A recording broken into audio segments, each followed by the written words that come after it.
Hi all, hope you find you safe and well. As stated in the previous video, we're going to move away from inspector calls now and we're going to start to have a look at some of the poetry aspects. We are going to cover each of the anthology poems in turn in a separate video, but to start with this week, what I thought we'd have a look at is just a refresher on the poetic terminology that you're going to be expected to use. Now, for a lot of people, this will be a revision, but it is really useful starting point just to have a look at the poetic terms before you start to look at the individual poems, because if we're familiar with this terminology, then it makes the analysis of the poems a lot easier. Beyond that, we are going to look at each of the anthology poems as a separate video, but we're also going to have a look at some unseen poems and have a look at the methodology, and then by the end of covering all of the poetry, then I'm expecting to have a look at some essay style responses, like we did with Inspector Calls, have a look at the mark scheme and see if we can break that down and make things a little bit easier. So I hope this first video is really useful, and I'll just explain next what's going to be going on.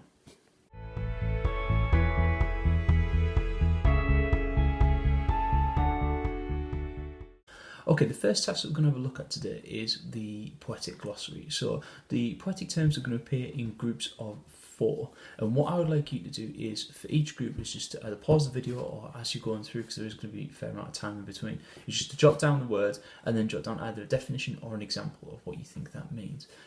Afterwards, the terminology will be revealed, and then we'll be able to run through it and explore some of those ideas.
Okay, I hope you have plenty of time there just to have a look through each of the poetic terms and to start to come up with your own definitions and ideas for them.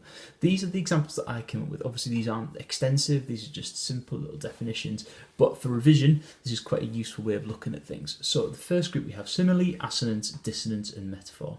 So similarly, a comparison created using the words like or as. So for example, the river was like a twisting snake. This is one of the most common things you'll find in poetry. You'll find the poets using comparisons, comparing ideas and links and making comparisons to other things. Look for those keywords like or as a good starting point for your similes. Assonance is the repetition of vowel sounds within a group of words. For example, he trailed around the cage. So for example, in that example I've given you there, the A sound of trail and cage is repeated. Dissonance is the use of harsh sounding words to create disharmony. Now the key word there is disharmony. It's words that for a reader or for a listener will sound abhorrent. They'll sound unusual or difficult. So I've went for blasted and destroyed, anger and hatred. Now there's a disharmony between those words. They don't sound like they pair very well together, and that's the creation of the effect of dissonance. And then finally we have metaphor, which is a literal comparison, not using like or as. The river was a twisting snake, rather than saying like or as. If you look at any sort of imagery that's being created by the poem, it's quite likely there'll be an element of metaphor in there. So it's worth having a look and seeing if it would be making a comparison between two ideas. For example, there I've got the idea of the river and the comparison looking at it being like a snake, and we immediately think of the twisting and the shape of that river. With the second group, we have alliteration, repetition, enjambment, and hyperbole. So alliteration is the repetition of the same letter at the start of words. And the example I've gone for is the ghostly ghoul glided. Now, it's all well and good identifying the alliteration as a technique. You then need to explore the significance of that particular choice. So we can go into more specific elements of alliteration. For example, sibilance is the repetition of an S sound at the start of words to create a smooth effect. Or, for example, you have plosives, where you're using sounds where you have to push things out of your mouth, like a B or a P sound, like the bouncing ball is a plosive sound, where it's more aggressive and more and more dominant. For this one with the ghostly ghoul glided, I was trying to create an idea of something supernatural or unusual by repeating of the G sound at the start of those words. Which links us nicely into the second technique, which is repetition, repeating the same word or phrase for emphasis. So I've gone for there was mud, mud, and more mud. So repeating that word mud truly just emphasises the sheer scale of this. Again, this is something you find quite often in poetic techniques. Enjambment is a special poetic device where two lines run on from one another with no punctuation, creating a chaotic or a stream of consciousness feeling. Have a look at the end of the lines in the poem that you're analysing. Does it end neatly with a full stop, with an end stop point, or does it flow from one line to another without that punctuation break? If it does, then that's an example of enjambment, and it usually infers a sense of chaotic thought process where the poet's either not thinking clearly or very emotional in that point, rather than having that very clear end point with clarity. And the last one is hyperbole, which is a fancy word of saying exaggeration for dramatic effect. For example, the worst day ever, the tallest thing ever. These are examples of hyperbole where you are deliberately using that exaggeration for dramatic effect. Okay, on to group 3. We have irony, imagery, rhythm, and personification. Now there's some more tricky terms in here, so we'll spend a bit of time on it. Irony, the use of conflicting situations to create a humorous point. So for example, water was everywhere, but he could not have a drink. So what we use with irony is where it's trying to use a conflicting situation to create a humorous point of view, a humorous idea. In this sense, that if you imagine if someone's floating on seawater because you can't drink seawater, you were desperate for a drink, but you're literally floating on water. It's ironic, using that phrase. If you link back to our lessons on Inspector Calls, the fact that Mr. Burling describes the Titanic as unsinkable and you as a audience member know otherwise, that is ironic because it's using a conflicting situation for humorous, or in that case, dramatic effect. Imagery is anything that you as a reader of the poem or a listener to the poem can envisage in your mind. So similes and metaphors are special examples of imagery. So anything you can picture, anything you can sort of imagine in your mind. And I've gone for the trees were golden brown with sharp branches pointing in every direction. They rustled gently. I can picture that in my mind, therefore imagery. Rhythm. is the beat used to create pace in the poem, and this can come through stressed and unstressed syllables. Now, rhythm can be a tricky one to get your head around. It's one of the ones that's particularly prevalent in things like sonnets, or if it has a regular rhythm structure. So, for example, a sonnet generally uses an iambic pentameter, which sounds very fancy, and we will discuss that in a bit more detail when we look at sonnets. But essentially, it means that the beat of the poem, it goes dee-dum, dee-dum, dee-dum, dee-dum, dee-dum. It's using these stressed and unstressed syllables, and as you read it, you should be able to recognise that rhythm. Like I say, generally the sonnets are the best place to find examples of rhythm because they have these very regular structures that we'll be able to talk about in a bit more detail. And then finally we have personification, where we give something that is not human qualities. For example, the tree wrapped the window with its fingers. Look for these examples where there are inhuman objects or items that are given human qualities. The clock scolded me is a good example of this, and like I said, the tree wrapped the window with its fingers is another good example.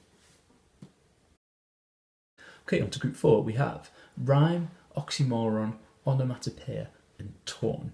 So a rhyme is where we are selecting two words together which have the same end sound to create harmony. So for example, he jumped up high, way up into the sky. Rhyme is fairly easy to spot, but also within that we can have other elements like half rhymes, where it's a sort of rhyme, but it's not quite perfect.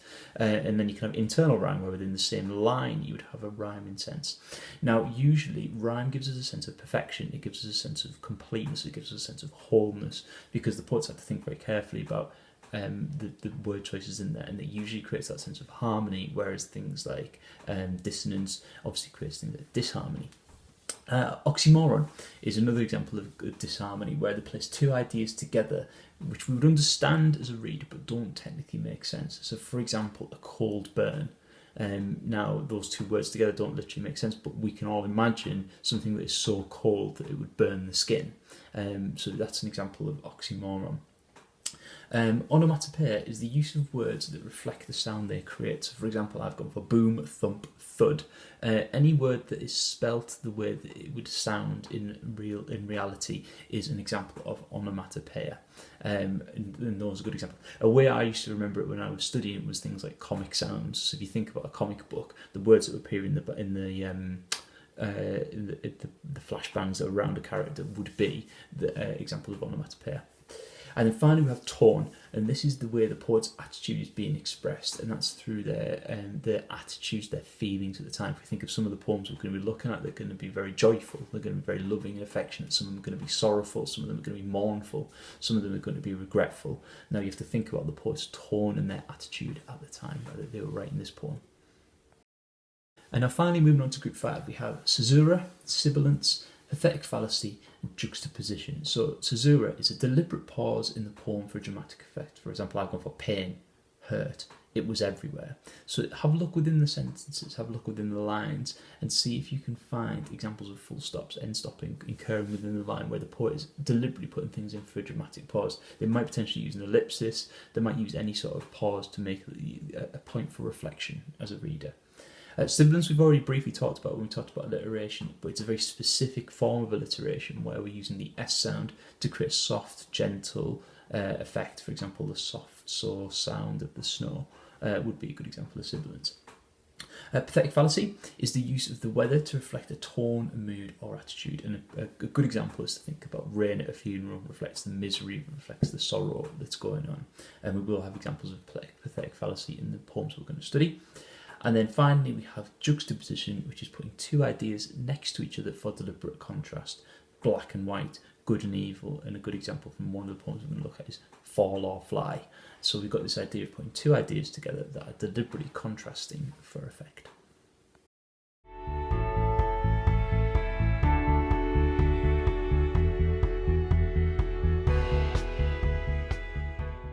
Okay, I hope that's been an extremely useful run through for some of the poetic devices that we're going to be engaging with when we look at the anthology poetry. What I'd like you to do is obviously create your own glossary version of these poetic techniques, looking at examples, looking at ideas, and then as we're analysing more of the anthology poems, you can be adding these to your glossary, so you've got the specific evidence there. The more familiar we are with these poetic terms, the easier and more sophisticated our analysis can become.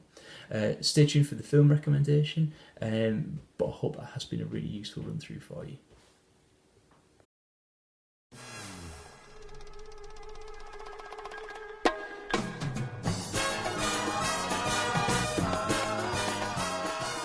Okay, my film recommendation today is actually my favourite film of all time, and I'm surprised I've kept it back this long, and that is Fargo.